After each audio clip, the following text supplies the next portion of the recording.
The Conjuring, Last Retest bisa dibilang memang sengaja dihadirkan untuk para penggemar setia waralaba horor terlaris di dunia tersebut, bukan untuk penggemar horor secara umum.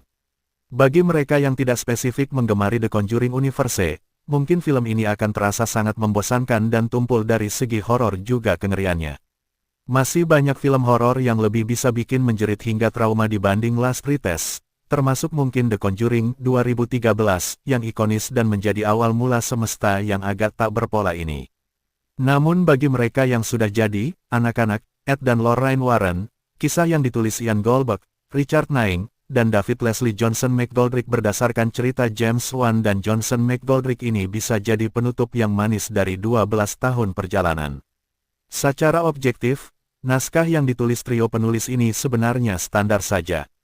Ceritanya sudah mengikuti gaya yang ada dari 8 film sebelumnya, terutama 3 film pertama The Conjuring.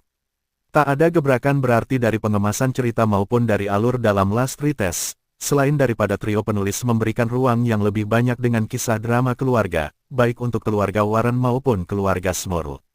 Ruang lebih untuk drama keluarga itu sebenarnya sudah mulai terasa semenjak The Conjuring, The Devil Made Me Do It, 2021, dan diikuti dengan The Nun 2, 2023 yang membuat unsur horornya jadi kurang nendang.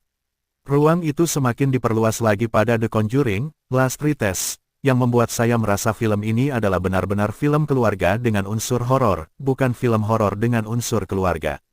Apalagi trio penulis main panjang dalam membawa penonton menuju pertemuan dua keluarga itu, dan membuat film ini harus berdurasi 2 jam 15 menit.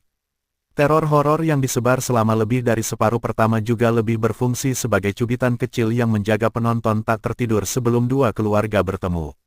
Sementara itu, Michael Chavez sebagai sutradara seperti terlalu ingin pamer dalam bereksperimen mengeksekusi cerita The Conjuring, Last Retest, setelah menjajal semesta ini lewat The Conjuring 3 dan The Nun 2. Ada beberapa adegan atau cerita dalam Last Retest yang saya rasa tidak perlu banyak eksperimen dalam pengambilan gambarnya, karena menurunkan fokus dan keterlibatan emosi penonton dalam cerita.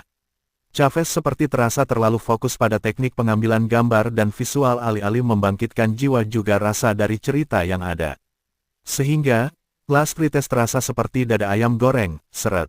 Hingga akhirnya, The Conjuring, Last Retest mungkin bukan penutup saga 12 tahun yang gong dari aspek kengerian, tetapi lebih pada acara pelepasan yang tenang, manis, dan penuh kehangatan untuk saga 12 tahun serta untuk pasangan ikonis dalam dunia perfilman horor.